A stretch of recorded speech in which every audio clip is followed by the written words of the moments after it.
It's good to be with you for another Tuesday evening video chat. I look forward to these. And let's start with the first question from a viewer. It says, I'd like to know how real love works when someone is being distant with you. I told this person that it was okay if they were distant, but I don't know what that looks like in a real loving way. If contacting them is not really respecting their silence and wishes for distance, I'm at a loss with what unconditional love looks like in an action when somebody's being distant. So if somebody is avoiding you, look at what it means. They're not feeling loved, almost certainly not by you, and probably not by anybody else either. Maybe, but not likely. And that's true with most people, that they don't feel really unconditionally loved by anybody. So here's this person avoiding you and telling you, I don't feel loved, and they're telling you that they're afraid of you. In some way they're afraid that if they get closer to you, you'll hurt them. So remember that. What they need then is real love. But if they don't know that real love even exists, which most people don't, most people are only familiar with the trading, buying, selling of imitation love, and if that's been consistently disappointing, even hurtful, then they're going to tend to avoid anybody who doesn't give them an equitable trade. And, you know, for most people, that's almost everybody. In this particular case, this person's telling you that you're not an equitable trader. Well, okay, that's understandable. And so, if they don't feel like they're getting sufficient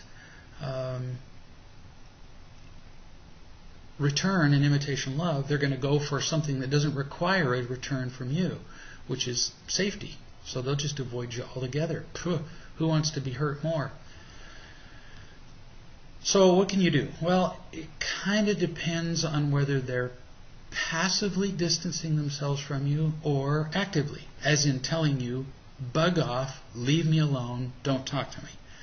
So let's go with passive to start with. If somebody's just kind of avoiding you without telling you to go away, well, what most people are telling you by passive avoidance is, I'd love to be loved by you, I'd love to be loved by anybody, but I just don't trust you. So that means you're going to have to, if you really want to care about this person, you don't have to, by the way. Just because somebody's distancing themselves from you doesn't mean you have to do anything. Some people, you know, if they're sufficiently peripheral in your life, you may not want to close the distance between you and them. It may not be worth your effort. You may be better served by spending your time with people who can receive it and people who can give it. But let's assume that you do want some kind of contact with this person. Then you'd have to try to get closer to them, but you'd have to try differently, not just harder. So it's got to look different from you, or they're going to back off like crazy and not want you around. So, for example, I would first suggest that you tell the truth about yourself. To yourself to start with. And at least admit what parts of their distance from you might be caused by you. If there are any expectations, if there's any disappointment, if there's any irritation, then most people will back away from you. And if you can tell the truth, at least to yourself, about what part you play in that, you can usually almost immediately begin to treat that person differently. So, first trick is seeing you. Then you approach them. Now, depends on who they are. If they're just kind of passively, avoiding you, in many cases, people don't want a long, drawn-out explanation as to what you've done and why, and they just want to feel loved. And so you just start spending time with them in a more caring way. You eliminate whatever behaviors you identify in yourself as having caused their distance. So if you've been disappointed, irritated, having expectations, if you can talk to other people outside this person and eliminate those feelings and behaviors, You may be able to approach this distant person easily right off, and they will sense that you're approaching them differently. For example, there are some people I've known in my life who have avoided me because of things I've done, and then all I've done is then begun to make contact with them, but with a markedly different attitude toward them. Now, in the beginning, they may not trust you. It may be like, you're going to still do something to hurt me, so you just persist in having conversations with them where you obviously care about them as opposed to yourself. What do they give you? How do they serve you? That'll drive most people away. And I've discovered that most of the time if I do that, people will warm up to me fairly quickly, even though they've been distant. They just can sense that you care about them. If there have been, in fact, even in some cases in families where there have been deep wounds over a period of decades, I've seen siblings, children, parents, contact the person who's distant, simply behave differently, and then the other person doesn't care about the past wounds. All they ever wanted was to be loved in the first place. That's why all the long drawn-out apologies don't mean very much if you're not then giving somebody what they need. Now, in some cases, let's say that somebody, after you make contact with them, is still resistant. Then you might want to say, I've done a lousy job of having a relationship with you in the past, and it's because I've made these mistakes. I've been whatever. Selfish, disappointed, irritated, demanding, controlling, blah, blah, blah. You don't need to go on and on about this. You don't need to read the whole Real Love book to them. You just say, I really screwed that up, and I'd like to try to do that differently. Don't ask for their forgiveness, because now you're asking them to do something for you. So you just explain the screw-ups, the mistakes you've made, and then continue to make contact with them if they'll let you. Now, what if the avoidance is more active? What if they say, don't ever call me again, drop dead, I don't ever want to see your face again or hear your voice? Even then, in most cases, people still want to be loved. And so you wait some judicious period of time. Now, this would usually only be true with like family members. I mean, if some peripheral friend tells you to drop dead, well, maybe it would be best not to continue contact with them if they're that frightened. But if it's somebody you really care about, friend, a family member, whatever, you wait some sensible period of time, maybe a month, 2 months, whatever feels like going away, like they told you to do. Then you call again. And you just say, call or visit or whatever, and say, hey, don't bring up the past.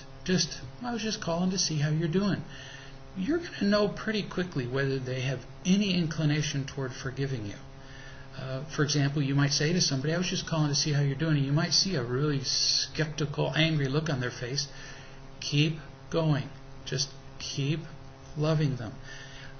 If you're genuinely different, most people can feel that. But if you're not, if, for example, you go to approach somebody that has assumed a position of distance, and you say you're just, contacting them to see how they're doing, and they become kind of annoyed, and then you look disappointed, in that instant, they're going to know that it wasn't all about them, that you weren't really trying to love them, and then they're going to back off further. So all of this is really about changing who we are and the way we interact with people. And even if you do it in the very best way, some people will still tell you to stuff it. And they won't allow you to make contact with them. Well, then you have to decide how important it is. I mean, if it's a child, you never give up. And so then you wait longer the next time. If you waited 3 months, maybe you wait 4 months. I don't know. You're going to have to figure that out for yourself. And then you try to make gentle contact again. You may pave the way for a phone call by sending a Christmas package, a birthday present, a card, something to just kind of plow the field before you attempt to plant seeds again.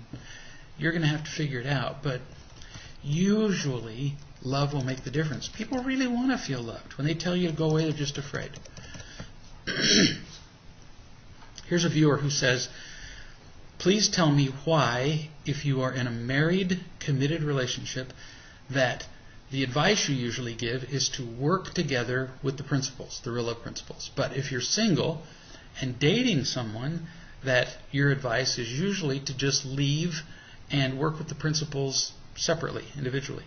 It seems to me like if you're married, then the assumption is that married people truly care about people more than single dating people do. Well, if that was the impression I gave, then I was mistaken. Because married people don't have an inherent ability, and usually demonstrated ability, to love more than single people. The goal is always to bring more love into our lives and then to share it with other people.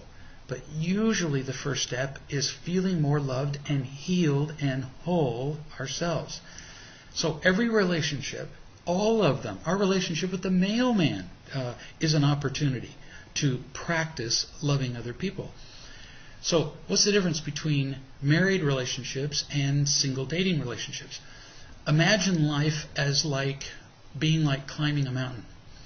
So reaching the top, in fact, even getting higher and higher on the mountain is like finding better and better real love and happiness.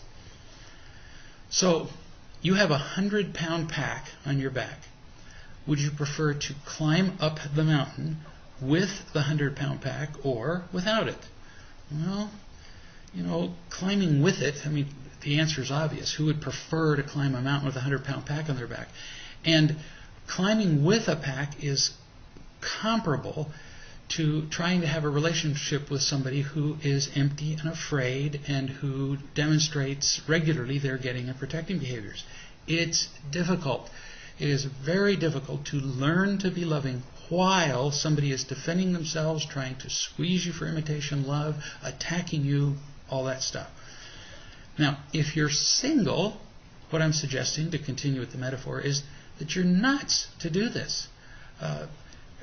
Learning to experience real love and learning to give it to other people is difficult enough without adding the burden of being in an exclusive relationship where somebody has all these expectations of you and where you have all these expectations of them. It just makes the process much more difficult. So what I suggest to people is that they set the pack down. And I don't mean this in a negative way about our partners. It's just that with all those mutual expectations, why do we want to make this harder? So then you separate from your partner, you separate from the pack, and you learn to find unconditional love yourself. You become more healthy, more whole, more healed, happier. Then, being happier and more whole, if the relationship you had with this person was meant to be, well, great. Then you can get back together with them and share with them what you've learned about real love and possibly have a wonderful relationship. But, most of the time we discover that these people with whom we began relationships were founded on the basis of imitation love. And so as we learn more about real love, we discover that we wouldn't be with the same people. Now, how is it different if you're married? Because when you're married, that other person with all their expectations and your expectations of them, that other person is still a 100-pound pack. It's still much harder with them. But the difference is that you've made a commitment with that person to climb up the mountain, to learn to find unconditional love with them. You've made a lifetime commitment, which changes things. It's like the difference between renting a car and buying one. You bought this one, honey. So now you're with them and you're going to have to learn how to do this differently. Now, even within a married relationship, I commonly recommend to people that for a period of time, a month, 2 months, something, we just kind of figure it out together, and you may have to figure it out yourself, that even when you're married, you go for a period of time where you really don't communicate with your partner. Now, I don't do this with everybody, because some people have a partner with whom they can work out real love immediately. They have lots of supportive friends to care about them, so they can do this with their partner. But if you're all by yourself and you don't have much support, it may be that for a period of time, 30 to 60 days, who knows, don't have any interactions with your partner. None. It's like a temporary divorce. All it does is set them aside so that you have an opportunity to figure out what it means to feel unconditionally loved, what it's like to unconditionally love other people who are easier to love. Now, that's not blaming your partner. They're easier to love. Other people are, because you have fewer expectations of them. You're not married to them. They have fewer expectations of you. There are fewer wounds that you've inflicted on them and them on you. And it just makes the process a lot easier. So the biggest difference between my advice to married and unmarried people is mostly the commitment. And that does make a difference. Here's somebody who says, excuse me, I am new to real love. My husband and I have been together for 6 years, married for 3. We separated on July 1st, so that would have been about a month ago, and we're working on our relationship. My husband has been addicted to pornography since he was 12. He recently had 27 months of clean time. He's been going to SAA, that's Sex Addicts Anonymous, for years. But when we separated, he slipped and has been slipping for the last month. Pornography is a very common addiction. Wow. There are few now that are more common. It's much more common than alcohol and drugs. Not as common as victimhood and praise, but still exceptionally common. And so here the two of you are. You've already demonstrated that you don't know how to have a loving relationship, so he doesn't feel loved, probably not by you or anybody else. And he's been just kind of, gritting his teeth, what addicts call white knuckling it, just to control his addiction for some time. Then you separate, well, that just adds additional stress, and then poof, he slips and he's back to using his addiction. Pretty easy to understand. So it's helpful that you understand where he is. Then you continue. I watched the V-mails called, meaning the daily video coaching sessions, called My Husband is Looking at Pornography. It was really helpful. I started telling him the truth about myself in regard to his addiction. I told him about how in the past I thought I could change him. I used anger and victimhood to try to make him change. I now see that it was his pain that led him to pornography and has little to do with me, which is, kind of true. I mean, when he came to your relationship, he was already empty and afraid.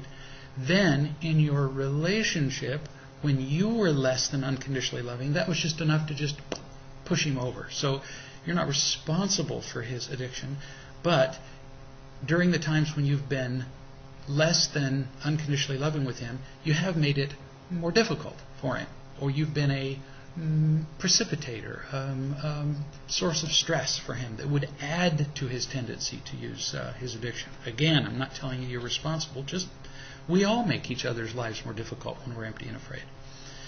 A dialogue was opened regarding his current state, which is that he was having a tough time but was making lots of calls and going to lots of meetings. So, congratulations to you. You're seeing his addiction, you're understanding his emptiness, his pain, his fears, and just that understanding alone tends to make us a great deal more loving toward people who are in the throes of an addiction. You continue. Then I listened to the radio show archived called My Partner is Addicted to Pornography, and I was stunned. You seem to have such a different take this time. Was it because the girl wasn't married to the guy? He seemed to recommend, you seemed to recommend, meaning me, an ultimatum, and that if the guy didn't act on it immediately, the relationship should be over. And this is, I could just pretty much repeat everything I just said from the question before this. It really is different advice. when you're married versus when you're not. If you're married to this guy, all right, let's do what it takes to figure this out. Tell the truth about yourself, learn to find more love, learn to share it with your husband, take it back to him, a process that I've described many times. But if you're a girlfriend with a guy who is a chronic porn addict, or fill in the blank, addicted to drugs, alcohol, whatever, why do you want to work with somebody who's already crippled? It's just unnecessarily difficult. Now, am I telling you don't? No, go ahead. But this is going to be a lot harder, as opposed to letting him go, which isn't the same as throwing him in the garbage. Remember, when you let him go, you're letting him go with the same problems he had when he came to your relationship. You're just going, I don't think I want to buy this car.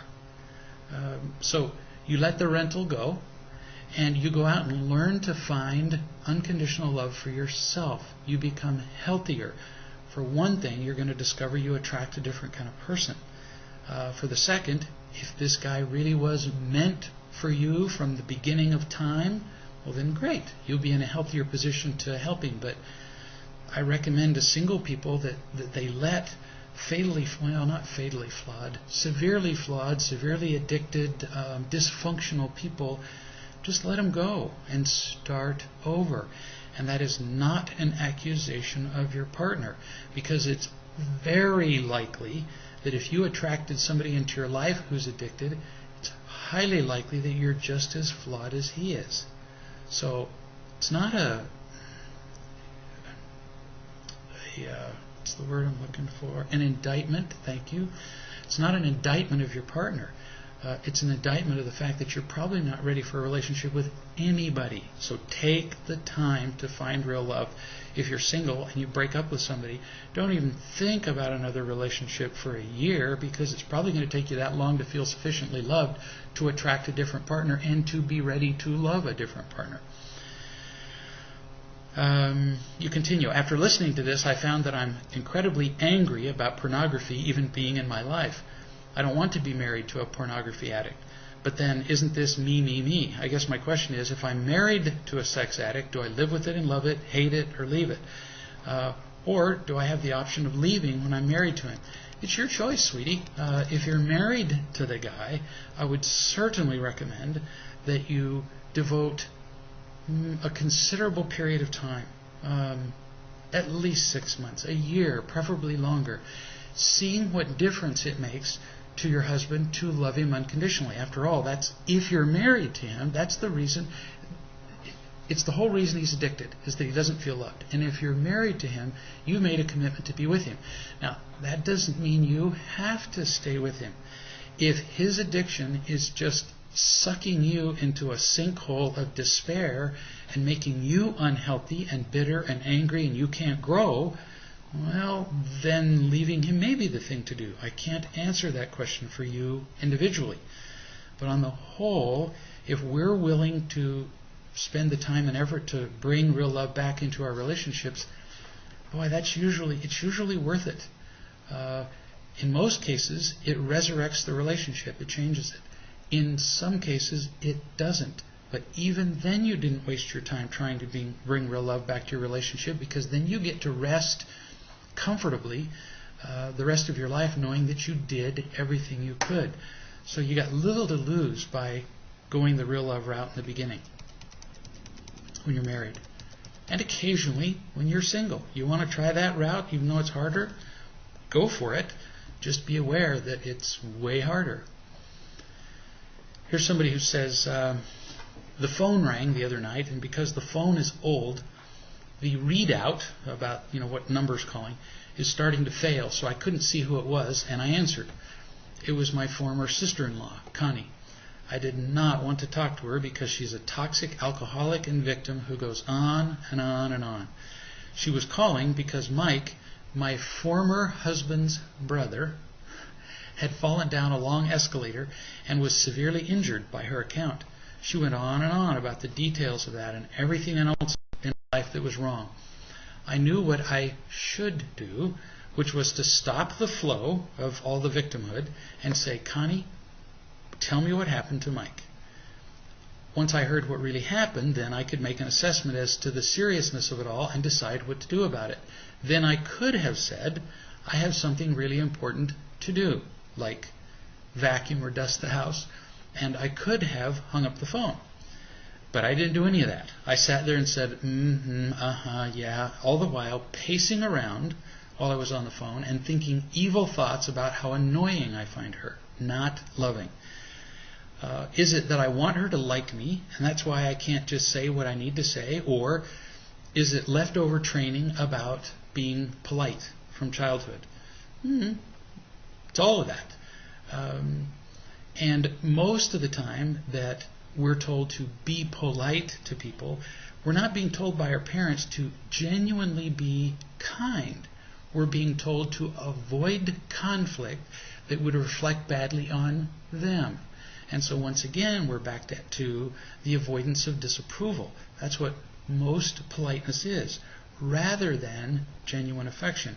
So it could be some of your childhood training, and it could also be that you genuinely didn't want to hurt her feelings. But I got to tell you that if we're not full, and you weren't there by your own account, if we're not full, our primary desire is not to avoid hurting other people.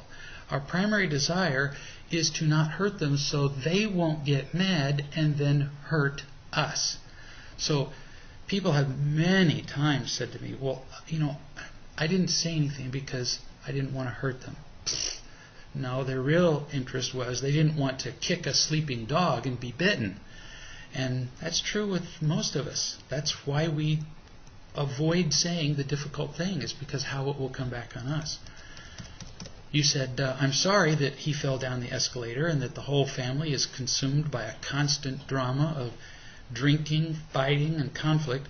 Most of the time, I can avoid them. That's your ex-husband's family.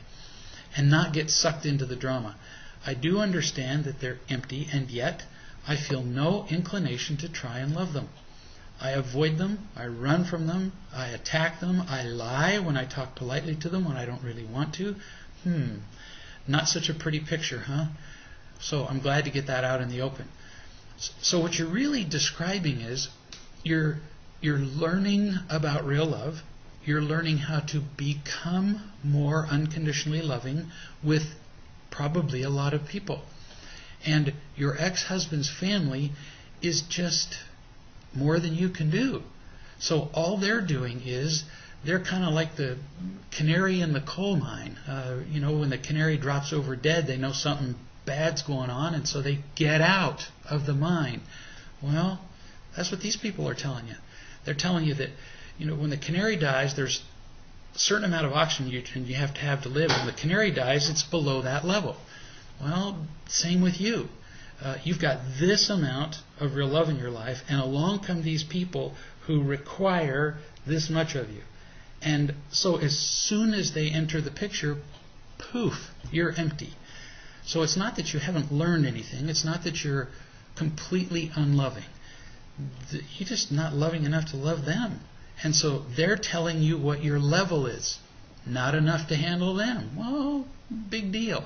So if you get stressed out by these people, we always want to be kind of stretching our limits as far as our ability to love. I always want to be going just slightly past what I think I can do. If somebody's difficult, they're actually a blessing to me because they teach me to be more loving. But if you get somebody who isn't just slightly past your ability to love, to stretch you, but just crushes you, go away. Get out of that situation. Don't knowingly go into a situation where you're not going to have enough love. So if you begin to feel that upwelling of frustration and patience, you say, I really enjoyed talking to you, and I have to go now. And when they say, well, what do you have to do? That's a pretty dumb question anyway, because it's really none of their business. You don't have to explain where. You say, I just have to go now. I look forward to talking to you again. You do not have to answer the why, and you need to get that. But get out, or you're going to empty out, and now you're miserable. You can't help them. You probably can't help the next 3 people who come to you for love because you get so emptied out. So get out of those situations. Last week, I read a letter from a woman whose 18-year-old daughter was, by her account, lying around the house, not getting a job. She'd been out of high school for 7 or 8 months, had had one job. She'd quit the job to go to high school graduation practice, which was 4 days, and then she took another job that lasted only a short period of time, and now she has no job at all. And the woman, the mother, writes again and says this. And I recommended to her that she tell the daughter that if she was going to lie around without a job, that she set some kind of time limit as to how long the daughter could sit around doing nothing without a job. And that if she hadn't done anything by then, and if she hadn't lived up to the requirements to be living in the house because she's no longer a child, that the mother say, you're going to have to live somewhere else. So the mother says, I felt fear at what you're suggesting about the demand that she get a job by September or her things are out the door.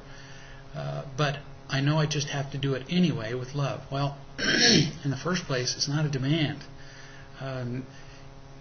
This may sound different to you, but a demand is done with insistence and irritation, and it's an attempt to control somebody. You're simply telling her what she has to do if she wants to live in, get the rest of this, your house. So, if somebody comes into my house and they're smoking, for example, I don't care if they smoke. They can just puff up a locomotive outside the house. But I do have a right to say, if you're going to smoke, you can't be in here. I'm not making a demand of them. It's a whole different attitude. I'm saying what is required to be in my home. I don't want the smoke in my home. I don't want the smell. So you're just setting the standards for living in your home. And I didn't pull up last week's tape, but I doubt that I said that it had to be set by September. I probably said, all right, so let's just pick a random date. Let's say it's by the middle of September. Well, I wouldn't set the date for you. Only you can do that. Whether the date is 30 days away or 60, or only you can decide that. That's none of my business. I just made up a date to illustrate how you'd say it. So, but it's obvious that if she is lying around in the middle of the day, she needs some motivation to do something. Because if she doesn't have a job, she can be working full time at finding one, and doesn't need to be sitting around playing on the computer or watching television, at least certainly not during the daytime. You continue. My daughter saw your video, and the next day she went out to look for jobs. Well, what does that tell you, honey? It tells you that she was not sufficiently motivated to go get a job on her own and did need some kind of motivation or encouragement. So kind of proves what I was saying about this. My question is how to phrase the consequences if she is filling out applications and talking to people yesterday and today. Well, I want to show you how silly this question is. Not laughing at you, but here for now, months she's been sitting around, at least 2 by my count from my memory. And after watching the video, suddenly she's looking, and she's been looking for 2 days. Well, 2 days isn't necessarily at all a genuine interest in getting a job. It's a way of avoiding getting kicked out of the house. And if you take those 2 days and say, well, now she really means it, and you don't apply the same consequences, you don't still have a deadline, then what she'll do is she'll go looking for 2 days really intently, and then you'll remove the consequences, and then what will she do? What do you think? She'll be right back on the couch. Now, of course, she'll say, oh, no, I won't. Well, yeah, actually she will. She's already proven to you that that's what she likes to do, is to count on you taking care of her. If she was really serious about it, she'd have looked long before she saw the video. She knows she's been irresponsible. She may deny that, but look what happened to her behavior. Lying on the couch, saw the video, poof, she's up off the couch. So it proves that left to herself, she would tend to take the less responsible course.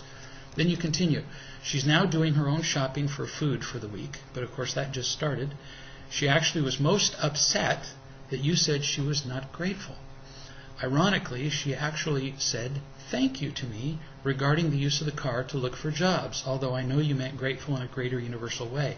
Well, see, again, you had not been hearing thank you, and now after she got up off the couch to go look for jobs, and after hearing me say she's not grateful, what do you think she was going to do?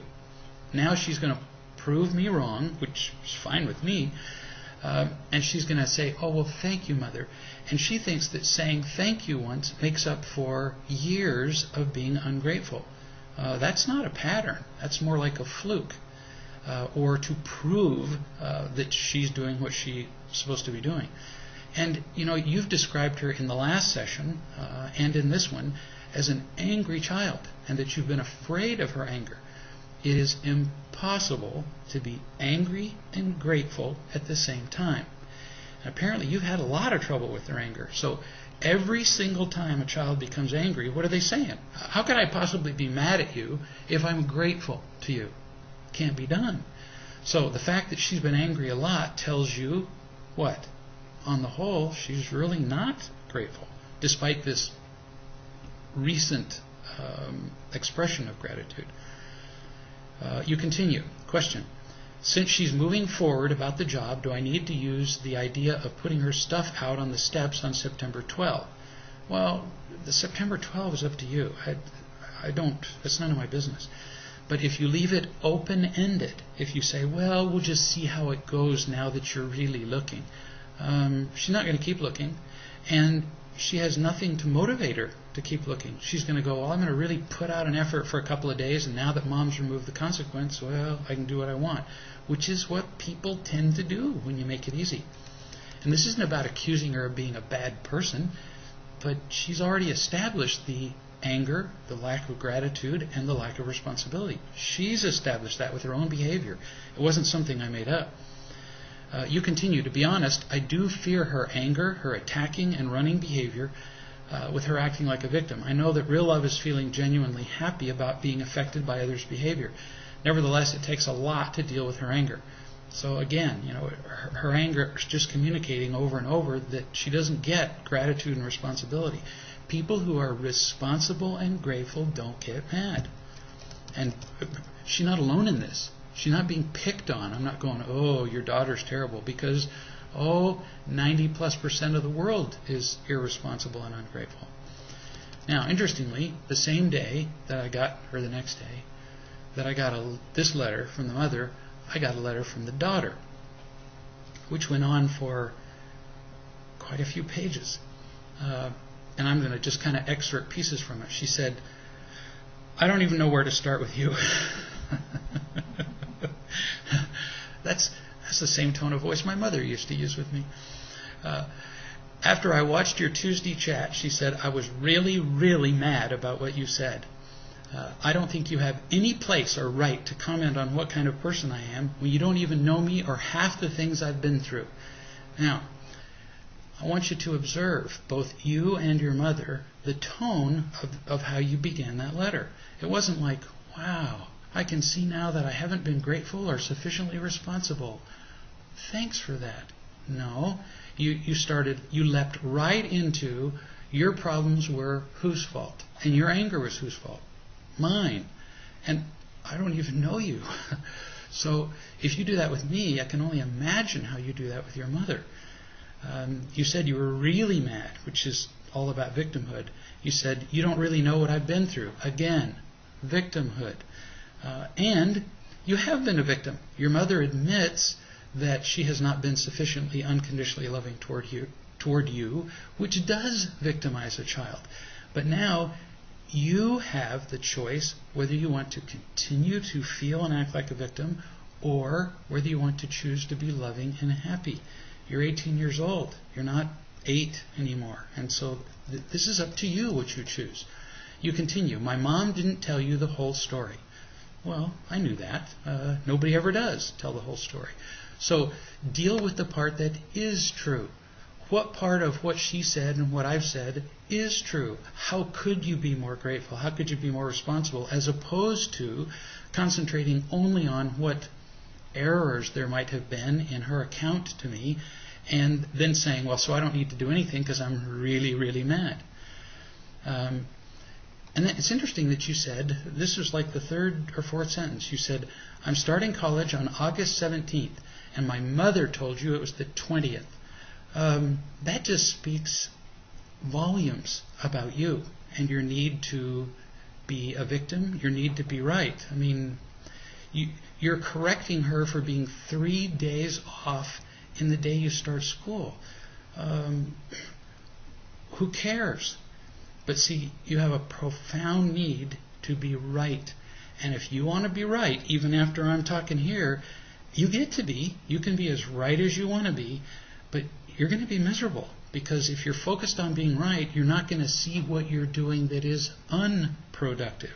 And you're going to blame everything on your mother, me, the school, whoever. And you won't change. So I'll take the blame. Be glad to, but that won't make you happy, and certainly won't make you more responsible and grateful. You said, I've been paying rent to my mother since I've been out of high school, since December when I turned 18. I got a job at the local mall, and I worked there for a couple of months. I was being paid only $8 an hour. Notice again the victimhood in only $8 an hour. There's a constant theme of blaming throughout all the stuff that you say, as though somehow they were just ungrateful, horrible monsters, that they would only pay you $8. Well, I'm sure that's just the pay that goes with the job, and interestingly, you accepted the job. So how do you complain now? And I was getting paid under the table, which is illegal. That's not good, but you accepted the job knowing that. So once again, how do you blame them? So I couldn't even put it on my resume. I quit them all because in May, and this is after 5 months, I had an opportunity to work as a server at a restaurant for $12.25 an hour. So look what you did. You had a long-term job where you could keep working for $8 an hour, but then, and she goes on and explains this more in the rest of the letter, she took a job paying $12 an hour, but that you knew was going to last for only 3 weeks. So, do the math. For 3 weeks, you made more. You made 50% more. But you gave up a long-term, dependable job for a 3-week, mildly greater paying job. That's not responsible. And yet you claim to have been responsible. That would be a very irresponsible decision. Short-sighted. Then you continue, I believe you had no right to tell my mother that I quit the job because I didn't want to work. Because that's clearly not how it was if you'd heard the full story. Well, I just heard the full story. And my comments would not be altered at all. If you quit a long-paying job to get a 3-week job and now you're out of work, that wouldn't qualify as really wanting to work. That would be avoiding work. I put in more than 2 applications because in the last letter the mother said that she'd only put in 2. She said, I put in more than 2 applications and I've gone to almost all the places in the small town where we live where I could work, asking if they were hiring and putting in applications. So the likelihood that you've been to all the places is remote, considering the accounts of your sitting and watching television or the computer. And then you add, there's only so much I can do, which is exactly what a victim always says. It's not my fault. There's only so much I can do. I couldn't help it. And so many places I can go without a car. Well, honey, these days people apply for most jobs on the internet. You could ride a bicycle to places. By your own account, it's a small town. So if it's small, you could get pretty much everywhere you want on a bicycle. But my guess is that you find that too humiliating or too much work. If you really want to do a thing, you can.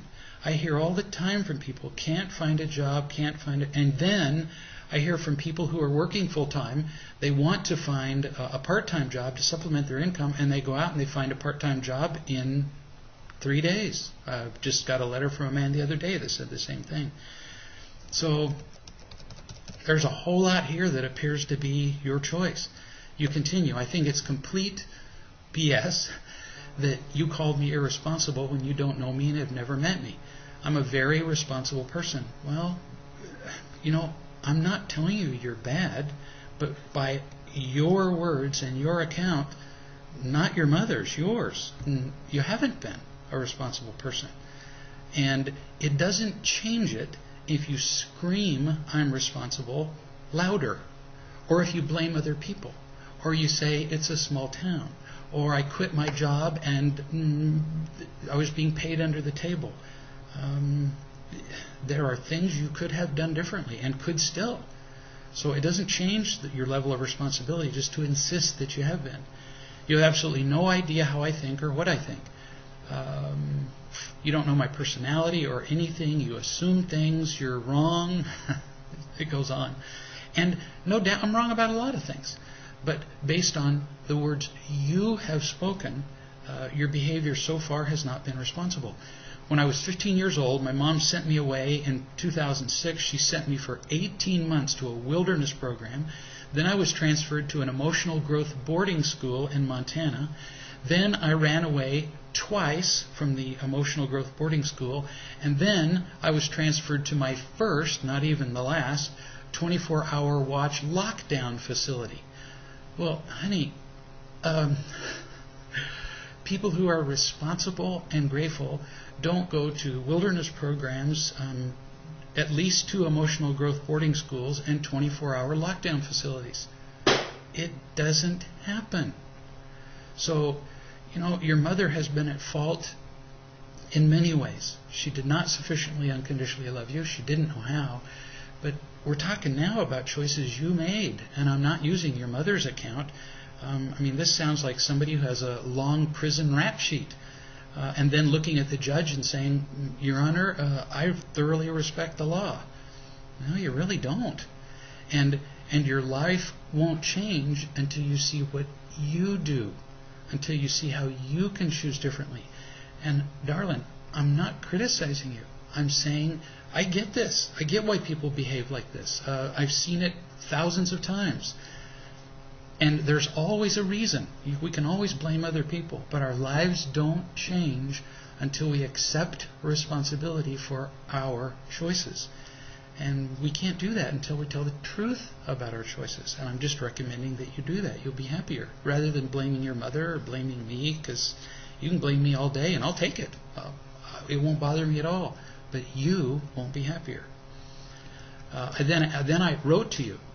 Because I had your email address, and I asked you if you would like to work things out with your mother.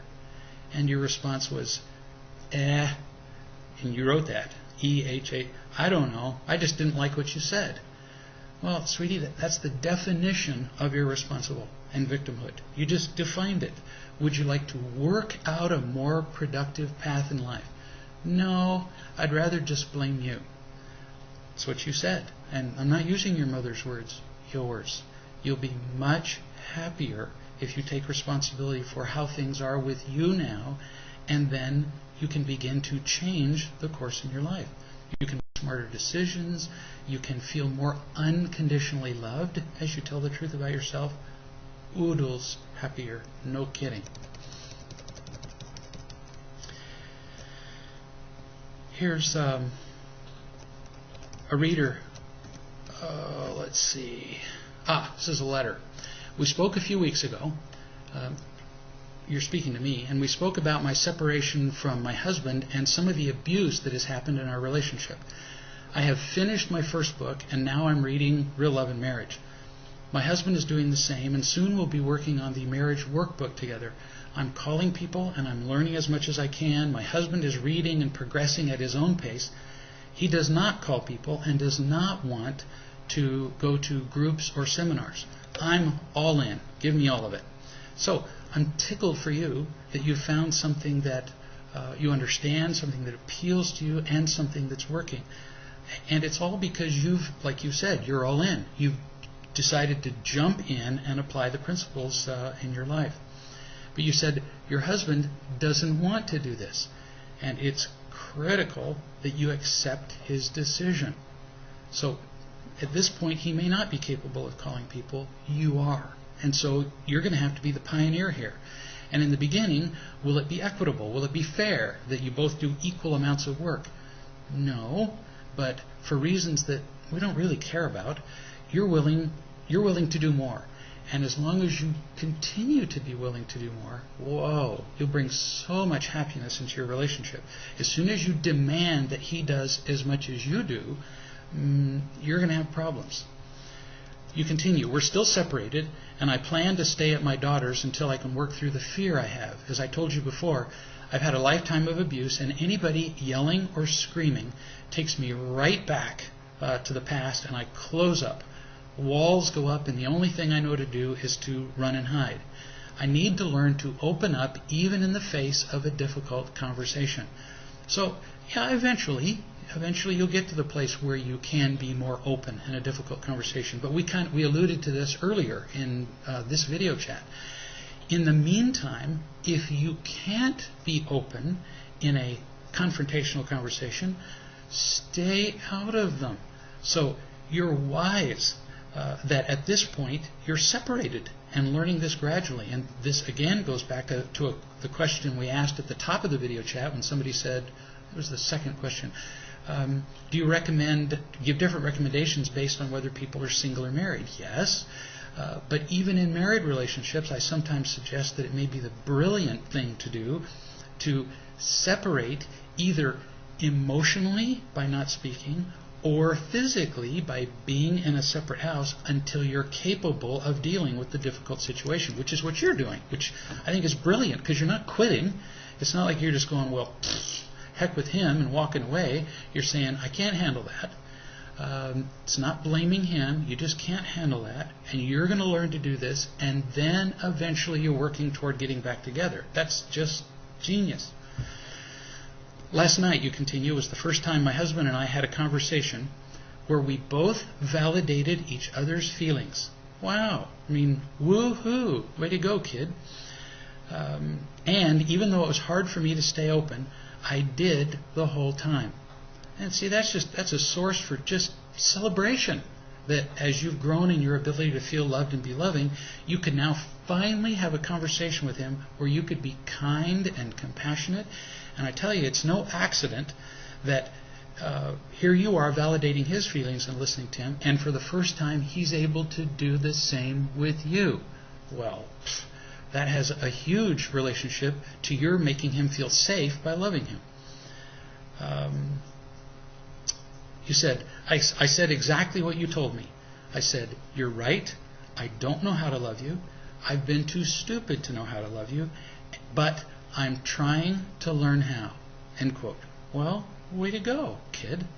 And then you said he opened up and told me his truths. It was awesome. So we're improving. At least we're having some productive conversations. Well, darling, one productive conversation, your first here, is even mathematically infinitely more than zero. It's, as long as we've never had a productive conversation, clearly we don't know how. And so we're probably going to keep having miserable conversations till we're dead. So it's huge to be able to have the first productive one. Because, whoa, this is cool. Now we know it's possible, which alleviates some of the feeling of despair that we get when things keep going badly. And then we get to see how we did it. You get to remember, okay, when I did this, the reaction I got from him was different than what I've gotten in the past. But just as important, when I was loving, I was happier. So, gee, this is huge what you're doing. My husband is not ready to call people or to go to seminars or groups. Is it enough that he tells me his truths? Yeah. Now, eventually, I do recommend that everybody find multiple sources of real love. Why? Well, come on, this is easy. Because if you're his only source of real love and you have a bad day, where does that leave him? He's doomed.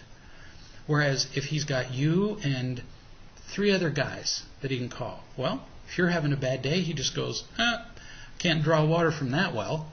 And so he goes and he gets what he needs. He gets unconditionally loved by somebody else. But in the short term, I find it very common that one partner just can't even imagine, usually the guy, can't even imagine making a phone call to another man and getting unconditionally loved, telling the truth. Unimaginable to this guy. So he may have to get it from you for a while. And then, in the meantime, occasionally encouraging. Say, you could go to the conference calls that are on the website. There are lots of them now. You can listen to other people. You don't even have to speak up. You could just listen for a while until you feel comfortable that this is not going to be like pulling your fingernails out. And then bit by bit, he'll develop the courage to speak up and actually get loved himself. Can a relationship flourish with only one person making calls and attending groups and seminars? Heck yeah. It really can. At least in the beginning, the relationship can change considerably if he's just getting loved by you. But again, it would be nice if he could broaden his horizons, but don't push him. I know he really gets the information and he is really implementing it. I'm just so different from him that I don't understand how he is working this. In other words, without making the calls and going to group. So, work together. Read through the 40-day companion, 40-day workbook that goes along with the Real Love and Marriage book. If he'll just do that with you, he'll be telling the truth a lot. And then gradually you might even ask him. So as you envision making a call to other men or attending the conference call, what fears come up? And that gives him a chance to tell you what he's afraid of. In the beginning, it's enough that you just love him, and then eventually he'll feel safe enough and loved enough that he'll see a reason to go get love from somewhere else. But many people have said to me, well, but if I'm the only one doing real love, what good's that going to do if my partner isn't doing it? Oh, lots of good. Because most of the time your partner will feel your love and change, and even if your partner doesn't, you will change and you will become happier. So pretty much can't lose, huh? So great set of questions tonight, as usual, from many viewers from all over the country and sometimes out of the country. So I appreciate you guys being willing to share your questions and share your feelings, your souls, really, with the rest of us so that we can learn from you. Look forward to talking to you next Tuesday, and in the meantime, remember that it's always about real love. See you then.